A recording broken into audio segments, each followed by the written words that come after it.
Okay, this section we are going to look at some more simplifying radical expressions. But what I want you to do, the better way to do this is just listen and watch.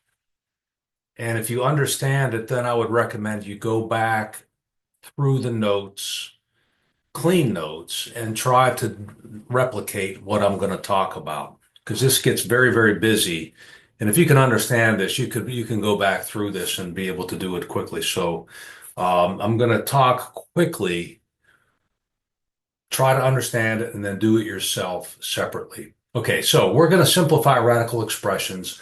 The first thing we're going to look at is this product property. Notice that if I have factors underneath a radical, that I can break it into multiple radicals with each factor underneath its own radical with the same index. And you'll see why we might want to do that in a minute. And likewise, if I've got two separate radicals that are exactly the same index, I can bring what is the radicands of each radical under a single radical and multiply those together if it benefits. And so this requires a little bit of experiencing, understanding which way benefits. Now, this first example, we know that the square root of 81 is going to be 9. But just to illustrate this product property, I could break 81 into two factors, right? 9 and 9. And I could break them into their own radicals, their own square roots of 9. I'm taking each of the factors and making it its own radicand, and then apply each individually. Square root of 9 is 3, square root of 9 is 3, and then 3 times 3 is 9. Now, you would never do this for the square root of 81. But to illustrate the point, you come over here to 45, and 45 is not a perfect square, but you do want to simplify this to the maximum extent possible. So what you need to do is you look for a factor of the number that is a perfect square in this case, because we're looking for a square root. So you can see some factors of 45 would be 9 and 5, 15 and 3. Well, the combination that I'm going to pick is the 9 and the 5. Why? Because one of the factors, the 9, is a perfect square. So I will break 45 into two radicals, each of which has one of the factors. The 9 I know simplifies to be 3. The square root of 5, I cannot simplify it further. So the simplification would be 3 square root of 5. Likewise here, I'm looking at a cube root. So I'm looking for, now 24 is not a perfect cube. I am looking for factors that may be a perfect cube. Well, I've got 6 times 4, I got 8 times 3. Since I'm looking for a cube root, I recognize 8 is a perfect cube. So I'll break 24 into the cube root of 8 times the cube root of 3. Why? Because the cube root of 8 simplifies to a 2. Cube root of 3 doesn't simplify. That would be the simplified answer. Likewise, 54, the cube root. I'm looking for a perfect cube factor of 54. Well, that would be 27 because 54 is 27 times 2. And taking the cube root of 27 gives me a 3. Cube root of 2 doesn't simplify. There would be my simplified answer. Okay, likewise, if we're looking at variables, same kind of idea. It, we're looking for the square root of x to the 11th. Well, x to the 11th is not a perfect square because 11 divided by 2 is not a whole number. So what you want to do is you want to look for the highest multiple of 2, because 2 is the index, less than the exponent on there, less than 11. So the highest multiple of 2 is 10. And remember that when I multiply bases, I add exponents. So x to the 11th can be rewritten as x to the 10th, x to the 1st. So what do? I'll break it apart, just like I did with numbers, into one of them is, in this case, a perfect square. The other is not. Okay? And when I apply this, I didn't write the answer. Let me see if I got my pen ready. Yeah. So the answer to this, if I take the square root of x to the 10th, well, 10 divided by 2 is 5, and then the square root of x remains. Okay, so that would be the simplified answer. Cube root of x to the 22nd, well, 22 is not evenly divisible by 3, so I look for the highest factor of 3 less than 22. That would be 21. So I'm going to break it into x to the 21st times the cube root of x. 21 plus 1 adds to 22.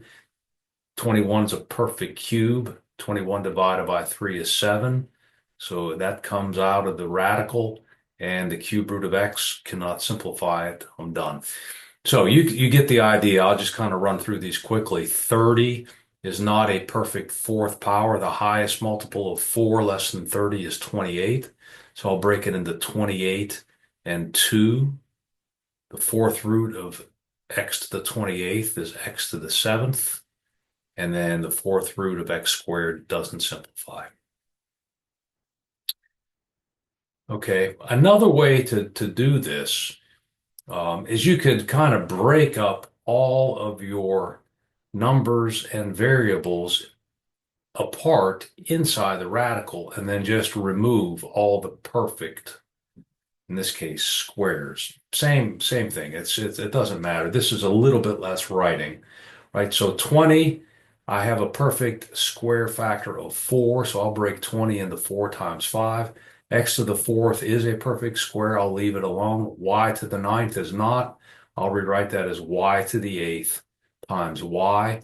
And then I go through my radical and I remove all of the perfect squares. So the 4 comes out as a 2. 5 doesn't come out, so it stays in. X to the 4th comes out as x squared. Y to the 8th comes out as y to the 4th. The y here is left over. It can't be removed. And so it remains under the radical. Okay. So again, I can break them apart inside the radical and pull out the perfect squares. So 4 is a perfect square. X to the 15th isn't. I'll break that into a perfect square. And what's left over? 4 square root is 2. X to the 14th square root is x to the 7th. The x stays in. If I've got a number out front, that number will multiply whatever comes out of the radical. So the cube root of 8, x to the 8th. 8 is a perfect cube. X to the 8th, I'll rewrite it, and you can see I colored this just to be clear what's happening, as x to the 6th, x squared, because 6 is the highest multiple of 3 less than 8, and that leaves me with 2 left over. 8, the cube root comes out as a 2, that's in blue. X to the 6th is a perfect cube. It comes out as x squared because x 6 divided by 3. What got left is the x squared, so the cube root of x squared remains. I can multiply the negative 8 and the 2 to get me negative 16. So this would be the full simplified answer. Cube root, neither one of these are perfect cubes, so I'll break them into a perfect cube and what's left over for x, perfect cube and what's left over for y, the highest multiples of 3. Then apply the cube root. X cubed comes out as x, y cubed comes out as y. The x and the y squared stays under the cube root. Okay, so hopefully you're getting the idea. You can always rewatch this. Now, here's kind of the reverse operation. Here I've got 2 separate square roots, neither of which do me any good. I can't simplify square root of 3. So what you want to do is maybe you can get a simplification if you bring them all under a single radical. So since they're both square roots, I can bring the radicands underneath and multiply those. And so this becomes the square root of 9. Well, that is a perfect square. So the square root of 9 is 3. So this simplifies to 3. Well, 45 and 5 are being multiplied. I can go ahead and bring them all under a single radical, 45 times 5, and break apart all of the radicands. 45 contains a 9, which is a perfect square. So 45 is 9 times 5. Then I have the other 5. And then notice that 5 times 5 is a perfect square. So I can multiply those to get 25. And then what comes out? 9 comes out as a 3. 25 comes out as a 5. 3 times 5 is 15. Had you multiplied 45 and 5 together, you would have had, let's see, 25, 22, 25, and 225.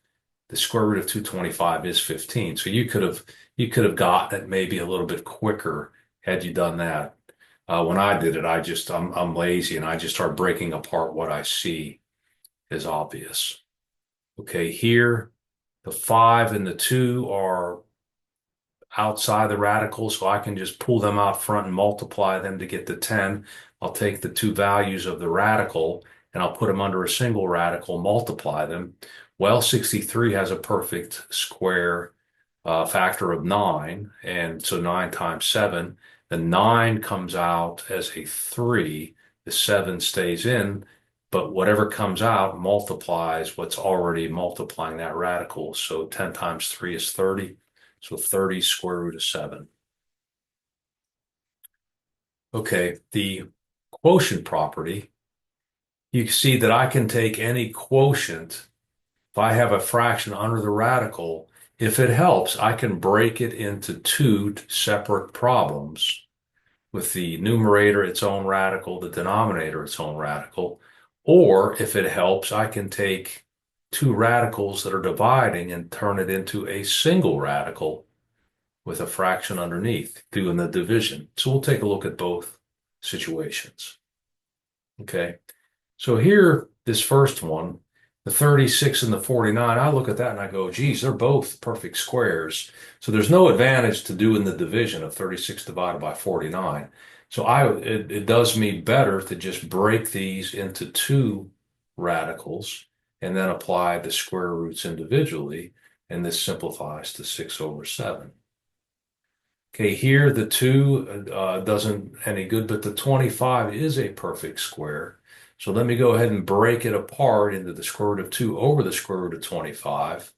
And that would leave me with a square root of 2 over 5. And that's as far as you can take it. Likewise, the 64 and the x squared are both perfect squares, so I'll break them apart.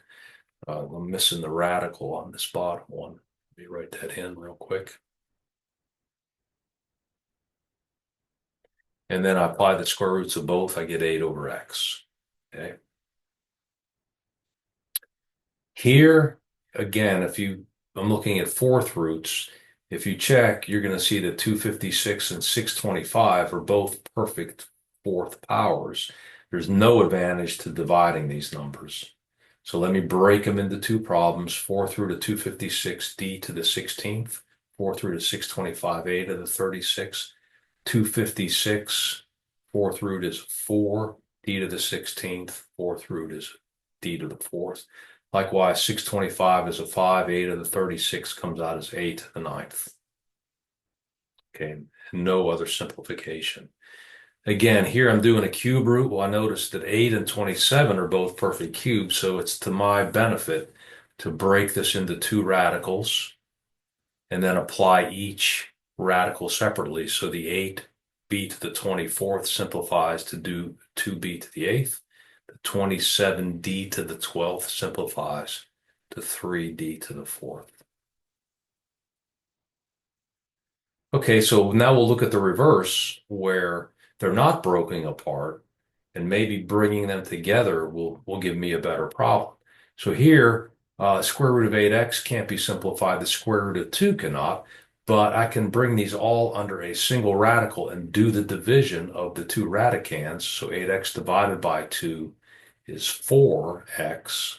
4 is a perfect square. 4 comes out as a 2. So that's the simplification. Here, the 128 and the 2 are not perfect squares. Just a side note, if I have the same variable in a numerator and denominator, if I'm dividing them, then I subtract the exponents. So x to the 9th over x to the 7th, I subtract the exponents, gives me an x squared. So if I do the division and bring it all under one radical, 128 divided by 2 is 64. X to the ninth divided by x to the seventh is x squared. Both of these are perfect squares, so they come out. So you can see the advantage of, at times, going ahead and doing these as a single radical by doing the division. Another case, 55 and 11 do me no good as square roots, no perfect square factors. I can certainly simplify these variables by doing the division. So what do? I'll go ahead and do the division and put it under a single radical. 55 divided by 11 is 5. D to the sixth over D to the fourth is D squared. Z9 over Z5, Z to the fourth. 5 does not come out. There's no perfect square factors. D squared comes out as D. Z to the fourth comes out as Z squared. Okay. Hopefully this is making sense. So again, if I do the division here, I can simplify these two radicals into a single radical, 192x to the ninth. Playing around with my calculator, I can see that 192 is 3 times 64, which 64 is a perfect square. That's what I'm looking for. And I break x to the ninth into a perfect square and what's left over. And then when I go down the line and apply square roots where I can, 64 comes out as 8, x to the eighth comes out as x to the fourth. The 3 and the x don't get to be removed. Do the division on all of this, I get this. 11, no can do, no perfect square factors, so it stays. These are both perfect squares. I'll take the square roots of each of those and they come out. Okay, these look a little uglier, but if you have something like this, well, 14 times this and 12 times this, I can go ahead and do the division or the simplification of 14 over 12 and get 7 over 6. Then I can go ahead and do the division of 750 divided by 3, gives me the cube root of 250. 250 has a perfect cube in it of 125 times 2.